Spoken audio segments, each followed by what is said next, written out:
All right, we good? My first name is Stephen, S-T-E-P-H-E-N. My last name is Gollan, G-O-L-L-A-N. I'm a battalion chief for the City of Fort Lauderdale Fire and Rescue. This morning at 11:42, we received multiple 911 calls for an aircraft that had gone into the side of the building. At approximately 11:46, our first unit went arrival, indicating that they had an aircraft on the second floor, a possible banner plane. We had multiple reports of everything from the beach all the way to the intercoastal as the crash location. Upon arrival of the first unit, our first fire crew, the incident was at 3015 North Ocean Boulevard and was a banner plane that had been going up and down the beach and had made contact with the building on the east side between the 16th and 17th floor. The occupant of that condo was in there at the time and was not injured. At that time, the aircraft did fall to the pool deck, which was located on the second floor of the building. It was under construction at the time with multiple workers on the pool deck. Fortunately, none of them were injured when the plane came down. Unfortunately, the individual that was operating the aircraft at the time of the incident did succumb to the injuries.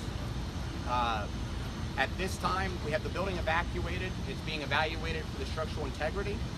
We have structural engineers from the City of Fort Lauderdale, as well as the construction firm that was doing work on the building at the time of the incident. We also have NTSB en route, and Fort Lauderdale PD are investigating the incident. So how many people were in the building? The building was completely occupied. There was over 100 individuals that were in the building at the time of the incident. Do you have the name of the banner company? No, I do not.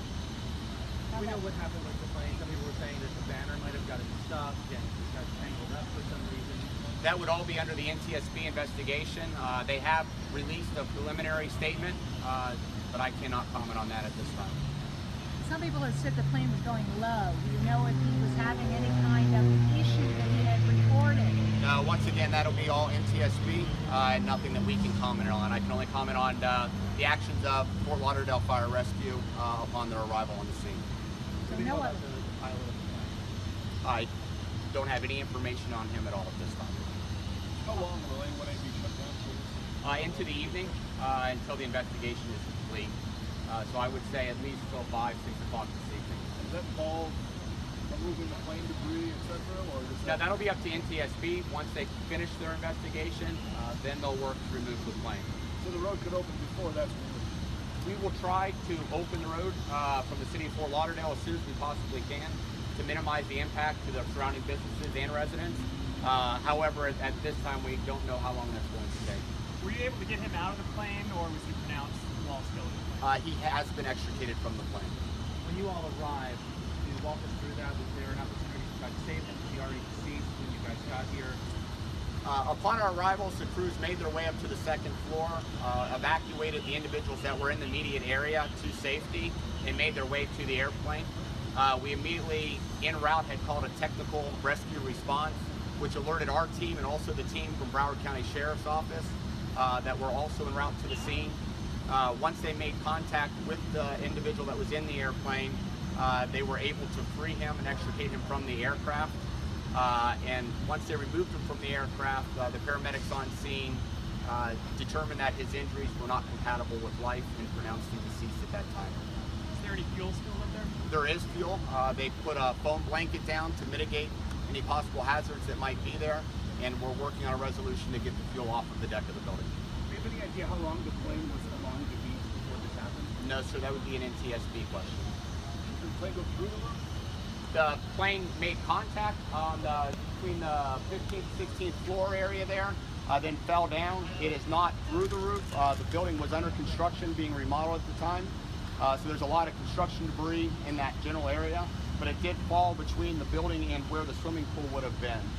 There were approximately 20 workers on the pool deck at the time of the incident, and once again, thank goodness none of them were injured in any way, and the plane did not catch fire. It could have been much worse. It could have been substantially worse with a lot more injuries on scene. There's a lot of flammable material up there from the construction that's taking place. Now you load an aircraft on a building that's already under construction, plus the fuel load on top of that, that has just fallen, 16 floors, so 160 feet out of the sky. It's a recipe for disaster, especially when you have 20 individuals there that are just doing their job working. There's no telling what could have happened. So nobody got hit by any debris? No, there were no other injuries other than the pilot, And- including the individual that was in the apartment. And just describe, you said he hit the building and there was a resident, so what portion, was it a window, a balcony, what did he hit? I haven't been up there. I'm not sure where in the apartment it made contact. All I know is that the wall that did have the impact was shot inside to the condominium, and the individual was inside the condominium at the time of impact. So something came into the building? Yeah, the building material and parts of the aircraft did come into the building when it made contact with the building. Just the one unit? Just the one unit? Just the one unit. All right, thank you. Perfect.